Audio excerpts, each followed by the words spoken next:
Hello, everybody. With the introduction of chaos and the warp now covered, it's time to start talking about how we've arrived at the 41st millennium, and what actions made it the way that it is now. A brief forward here, this isn't an in-depth discussion of the Necrons as we see them in 40k. This video's focus is to describe and move through the history of the 40k universe, while using the lens of the Necrons to do so. Their race will be covered and explained here, but I won't be covering specific types, such as the flayed ones or the dynasties that are still alive. This video is part 1 of 3 to discuss the prehistory of the 40k universe, up until the beginning of the Horus Heresy. Creation is born in a flash of the Big Bang, birthing the stars, planets, and the first beings, such as the Catan. Catan were born as space-dwelling entities, so they found their only source of nourishment as the other living entities in the galaxy, the solar flares of suns. They were at first thoughtless and primal beings, simply moving from one source to another source over millions of years. But over time, they grew in power, time, and knowledge of the universe. Pure energy beings that consciously moved to new planets to shorten the sun's life by consuming it. Then the first material and mortal beings began to form, the first of which being the Old Ones.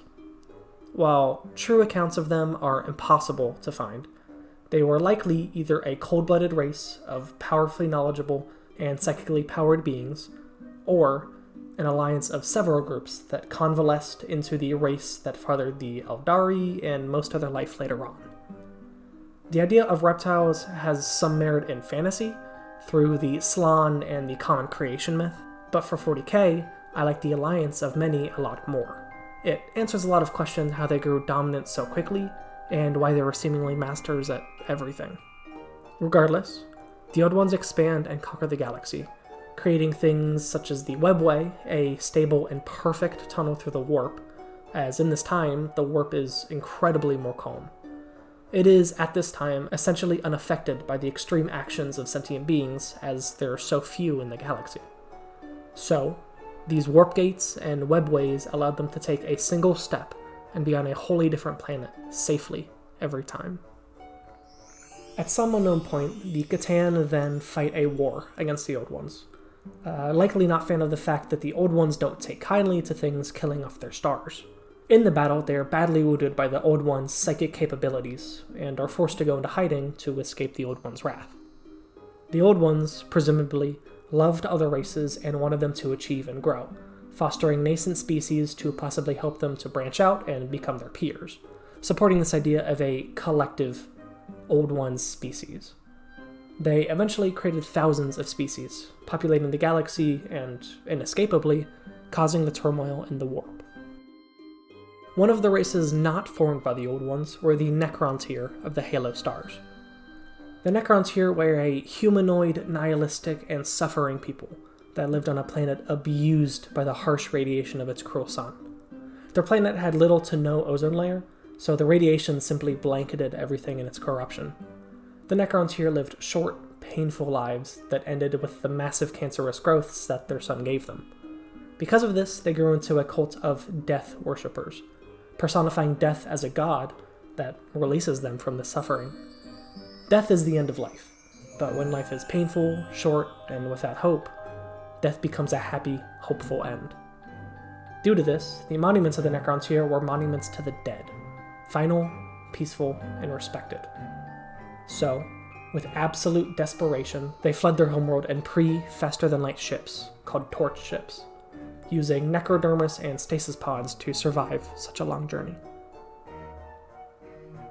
Over time, their empire slowly grew, and they slowly began conquering the parts of their galaxy, one planet at a time, freed from their sun, but not from the genetic damage it had done to them.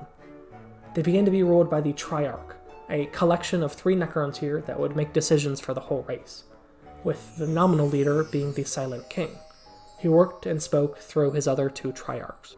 As they slowly expanded to the galactic south and east, they encountered the Old Ones, and sought to learn the secrets of immortality through them, hopefully curing both their painful lives and damaged DNA. This creates credence both for and against the idea that the Old Ones were a collection of peoples, It makes sense why they would approach the Old Ones and would be received by them. But if they nurtured all peoples, then why did they turn away the Necrons here? Perhaps due to their obsession with death rather than life? But I digress. This is simply speculation. With the Necrons now embittered, they slowly continued their expansion. But in doing so, they began dividing their empire.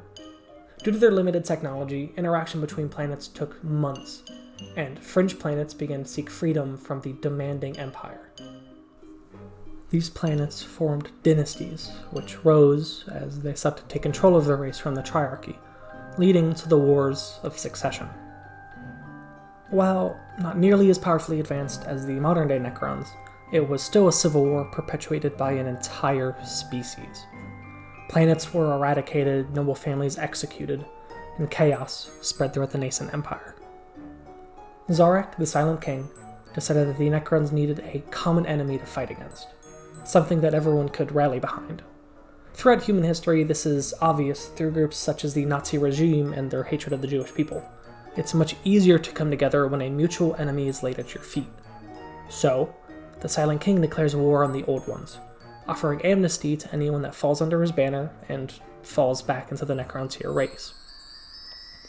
They formed together not only to spite a group that had spited them in the past, but also with a desire to rip the secret of immortality from the Old Ones' hands. It is interesting to note how the Necrontyr worshipped death and the release it brings, but still desperately desired immortality.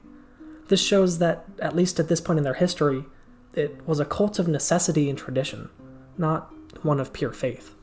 For context, the Necrons started this war against the Old Ones when they did have advanced technology, but no FTL flight.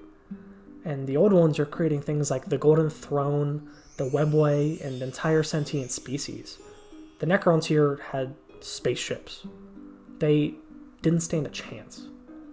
They were crushed back to their homeworld on the Halo stars in the far Outer Rim, and basically detained there, limited by the Old Ones. For a time, they were beaten back to their homeworlds and kept in a cage, and allowed to fracture yet again. A second War of Secession started as the dynasties rose once again, and revolted because of this failed coup. The Triarchs desperately fought to maintain control, but with many dynasties happy to sue for peace with the Old Ones, the Triarchy had created a damned if they do, but damned if they don't scenario. But then, Zarek's prayers were answered, and they found their miracle in the stars. The Catan. Differing accounts debate on how First Contact was truly made, with varying reports made by different species.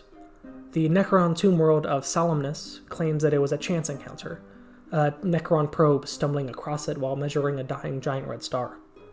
The Aldari's Black Library claims that the Necrontyr's burning hatred for the Old Ones reached out across the stars, resonating with the similar hatred of the Catan for the Old Ones. I'm not a very big fan of these ideas, as Catan are purely energy beings. They don't have a soul in the warp. They are soulless, literally nebulous clouds of predatory instinct, and while they may have found a resonant bond between the two groups, it probably didn't start with this. A third, and most likely theory, claims that the Catan had long since investigated the stars, born from their desire to escape their home star and find something better, and in that study they found the Catan. As they're forever cursed by their powerful and irradiated sun, the Necrontyr would surely seek out weaker, perhaps slowly dying stars to escape their ruin. Weaker stars that were probably caused by the feeding of the Catan. Regardless of how they found each other, the ancient and primordial powers of the Catan seem like a impossibly powerful ally to call upon. And even in their primordial forms, Catan would clearly have had a hatred for the Old Ones, binding these two races together. The Catan were massively powerful beings of pure energy that defied the Necrontyr's limits of power, so they worked to communicate with them. However, as beings of pure energy, they can't truly contact or communicate. So, the Necrontyr begins to create a body for them out of necrodermis, the same material that they used for all of their ships and all of their buildings. Necrodermis is very similar in function to Eldar Wraithbone, but isn't formed by solidified warp energy. It is, however, a very moldable and very pliant material that they'd been using basically since they left their birth world. It isn't clear how they bound the star nebula clouds of their beings into physical bodies, but obviously they did. The Catan were quickly adopted as new gods, the progeny of the death god that they had formed through worship. With their corporeal and malleable bodies now created, the Catan began to experience physical pleasures, and quickly realized that they can feed off of the energies given off by sentient beings. Much like the warp, extreme emotions release extreme energy, an energy or life force that can be consumed with much more flavor than the stale nourishment of dying stars. It should be noted that this life force is not a soul.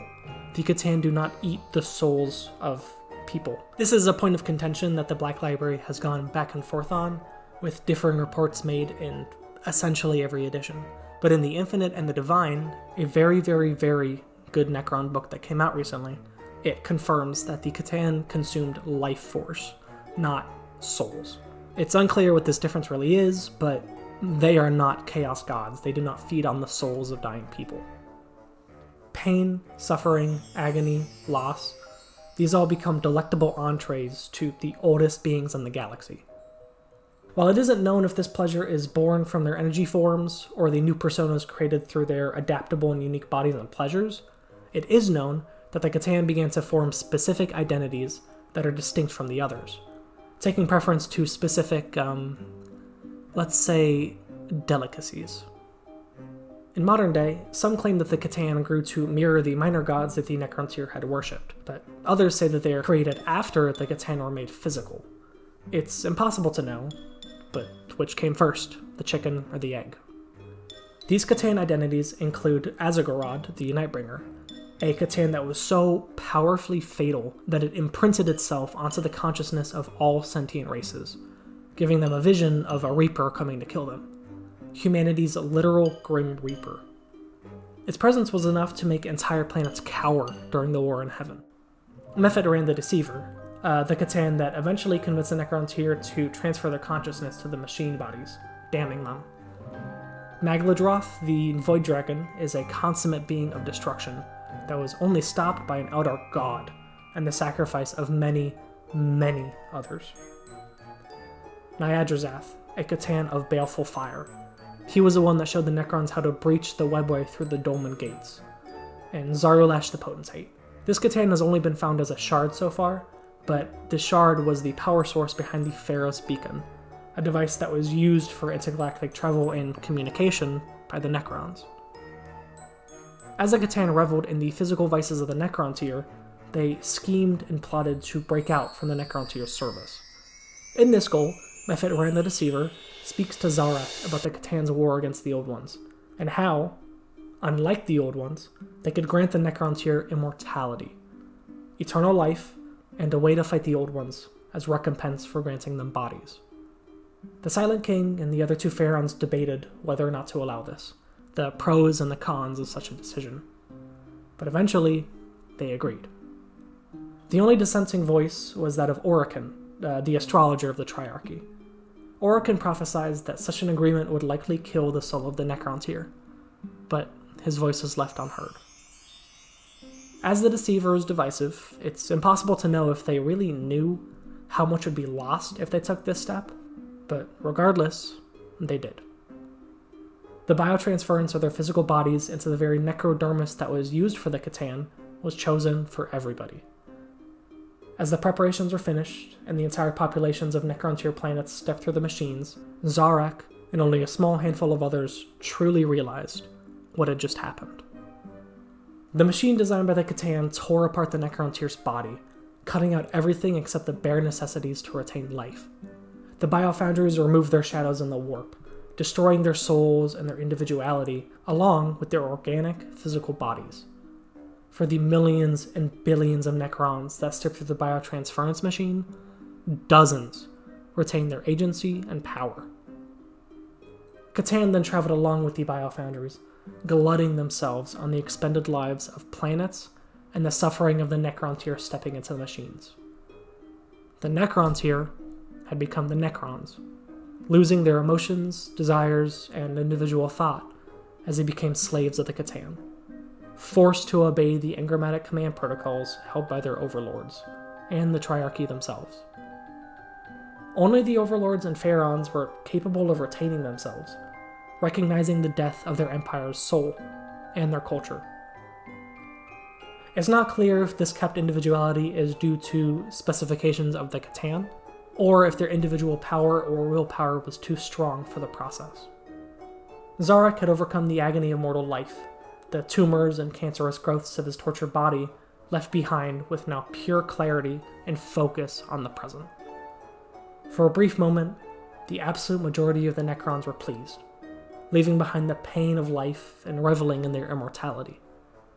Only the few with true individuality left could understand the loss they had just suffered. The Catan gave the Necrons the secret of the universe, gained over billions of years of astral travel, without the understanding of what it meant.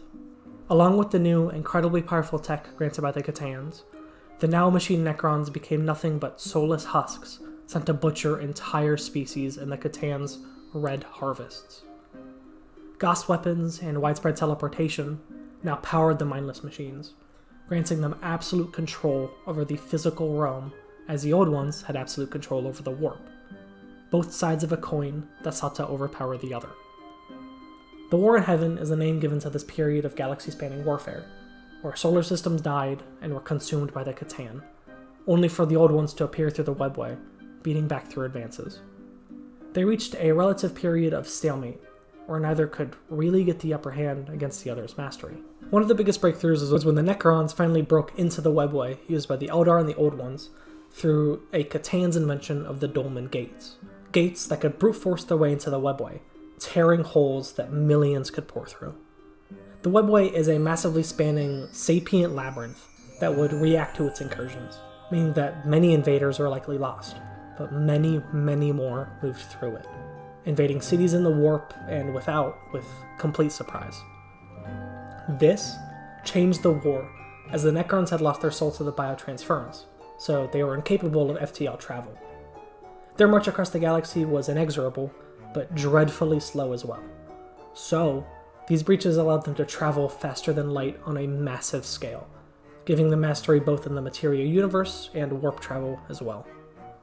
The Necrons essentially started winning the war at this point, conquering massive swaths of the galaxy from the Old Ones and acting as cruel masters over them. Abuse, slavery, and pain still work as energy and nutrients to the Catan, leading to the abuse of billions. However, as they became fully ascendant, the Catan began fighting amongst themselves for unspecified reasons. It's believed that possibly they didn't want to share this energy and these nutrients with each other, choosing to instead rule singularly. Because of this, the red harvests began to wane, and they grew hungry, eventually being forced to turn on each other for energy, consuming the few that existed in the first place. At the end of this civil war, only about a half dozen were left, absolutely ravaged by this war. Star-killing weaponry and black hole guns eradicated massive swaths of sentient life and planets, bringing Necrons into ascendancy as the Old Ones prepared a response for their losses. Entire species were consumed to feed the voracious Catan overlords. In response, the Old Ones began building warrior races to match the Necron legions that seemed endless in scope. These races include the Eldari, the Knib, and the Rashan, as well as possibly the Tyranids. The vast majority of their races are highly psychically linked, powerful weapons that the soulless Necrons simply couldn't match. The Knib and the Rashan are known only in name. The Rashan have no existing remains or ruins, likely proving that they are wiped out in the war. The Knib, on the other hand, possibly survived. In recent day, they've been referenced in the Segmentum Tempestus as the quote-unquote clawed fiends in their campaigns, most likely now currently wiped out by Deathwatch Marines and the First Legion of Legiones Astartes. The Tyranids are obviously an unknown entity, with no true confirmation if the Old Ones created them or not. However, it does make sense on a few accounts and not on a few others. The Old Ones sought to save and nurture all races, as the Necrons slowly wiped out sentient races created by the Old Ones. Because of this, all of their history and all of their research were also lost. Tyranids store all of the data that is consumed. It's an absolute archive that allows them to make any number of changes to fight on every world. This means they would be a perfect seed bank for them to access and recover lost species. They could also use it as a fire break, wiping out solar systems to starve the Catan and force them to move in another way that the Old Ones preferred. However, the Tyranids are a hive mind, and they aren't psychically active. And they seek organic material, which necrodermis gives them almost nothing to consume. They again could have been used as a firebreak to excise areas or species the Old Ones knew would be lost, but none of this explains why the Tyranids were eventually found in deep intergalactic space, well outside the Milky Way galaxy. Lastly, but certainly not least, were the Eldari, a humanoid race that is incredibly psychically active, with almost every member of the race a potent psyker. They are beautifully wrought, with incredible dexterity and physical aptitude. Unlike these other races, the Old Ones actively worked with the Eldari, as they had existed well before the war had begun. They were taught the secrets of the warp, being able to dig deeply into it without being lost in its waves. Their mastery of the warp becomes so great that through devotion, prayer, and psychic power, they were capable of creating gods within the warp. They can take these gods and wield them like tools, like summoning the avatar of their war god, Calum and Chicane, to eradicate a world's worth of people. With these new races at their call, the Old Ones could compete with the Necrons in the pure scale of their armies. The greatest weapon of these new species was their psychic might, all of them potent wielders of a power that the Necrons were incapable of taking advantage of. But, with the inclusion of so many newly psychically active groups, it started to disturb the warp, and make it more active than it had been before. However, this has little effect for now, as the Old Ones and the Eldar travel through the webway, a labyrinth that had been expanded upon and co-opted by these new Eldar. This is likely what allowed for the formation of the first gods in the warp, defining themselves from the other sapient beings within it. They had always existed, the desperation of sentient species to survive, the desire for more and the schemes to do so, and the anger and pleasure of killing, all had existed. But as war raged and billions died, they became more defined. This definition due to the death on a scale that had never before been seen in the galaxy, twisting the warp into the angry place we know it is now. The Catan were incredibly spread out, because they needed their Necron servants to take and hold land, as, again, there was no more than a dozen of them in the Milky Way galaxy. While their tech was unmatched, they weren't able to combat the immaterial powers of the Old Ones. So, they sought to sever the warp from the material universe. They used the Blackstone pylons, now seen in Cadia, to weaken the warp in localized areas, starting to build constructs and large cities out of them to make bastions of warp-free planets. Every planet was given Blackstone pillars, making them free of the warp's influences, and reducing the overall psychic might in the galaxy. But things began to reach out from the previously peaceful ocean of pure energy that is the warp. The Eldar were the first to experience what's called the perils in the warp. Psychic powers that had previously been used for everyday life, such as opening doors, constructing buildings, and peering into the future, now sometimes backfired. This caused explosions, massive releases of energies, and most horribly, summoning enslavers into the material universe. While the galaxy was ravaged in war and the front lines spanned solar systems, the Enslaver plague began spreading across the galaxy. The first ever warp entities began breaching the natural universe, binding themselves to psychers and forcing them to tear themselves apart, becoming warp gates for more enslavers to come through. This was unprecedented. The Old Ones were the literal masters of the warp.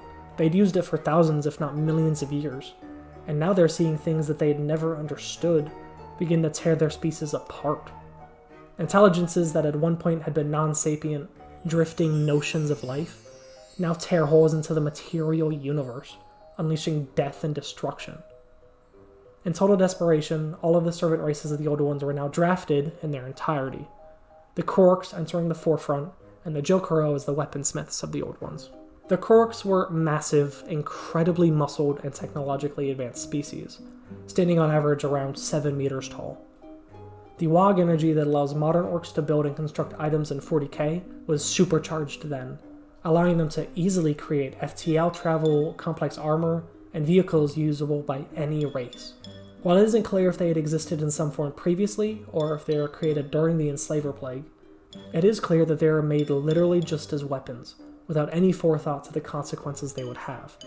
These consequences are apparent in the current state of the orcs, and the barbaric nature they've taken in the Old Ones' absence.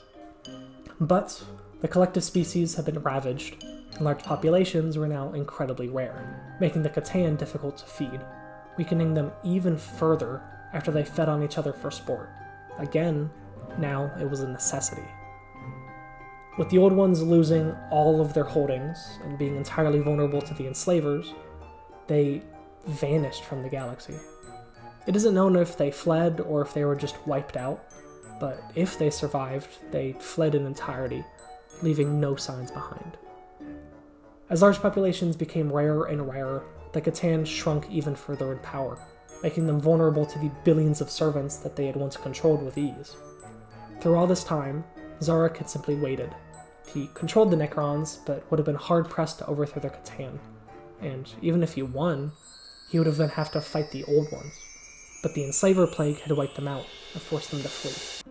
And because of this vanishing, the Catan were even weaker than they had once been. The war in heaven was finally over, the Old Ones had fled, their quarks were slowly falling to barbarity, and the Aldari were orphaned. And the other minor races became insignificant on a galactic scale, their psychic powers slowly flickering out. After fueling themselves on the lives of billions, if not tens of billions of beings, the Catan were absolute gods in the material realm. So, the finest cryptacs, the creators of the Necron weapons, built super weapons, not even seen in the war in heaven. The weapons were so powerful that causality itself was marred and damaged in their activation against the star gods. The weapons were so powerful that after the near-immortal beings of the Catan were beaten, the Silent King dismantled them and erased their blueprints, in fear of the galactic destruction that they could cause. Since the Catan were physically as powerful as, and worshipped as gods, they weren't simply destroyed, though couldn't or wouldn't is unclear. So, they were broken into thousands of pieces as Catan shards. They were infinitely weaker than the whole, but still with the full identity of the original. The shards were then trapped into tesseract labyrinths, pocket dimensions that permanently imprison the shards, unless broken. Much like they had seen the Eldar do, these shards can now be released to ravage a particularly powerful enemy or achieve an impossible task, but should only be done in emergencies, as the Catan could escape if released. With all this being said, the Necrons are now the rulers of the galaxy, but had paid horribly for it. In the struggle, the other Triarchs beside the Silent King were killed, leaving him alone as the Necrons' ruler, picking up the pieces of these centuries of war.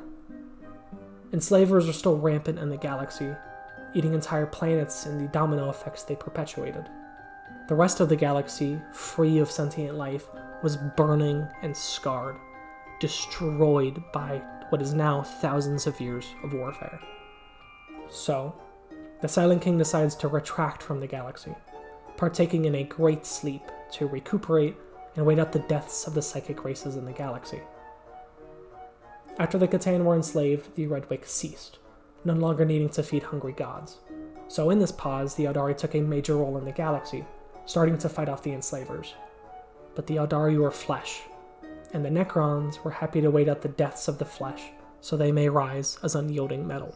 Zarek planned to wait 60 million Terran years, for then all of his people to rise after these psychic races in the galaxy have been wiped out, and all that's left are simple and primitive ones. To achieve this goal, they created massive tomb worlds across the galaxy, planets stripped of all organic life and that which could sustain it.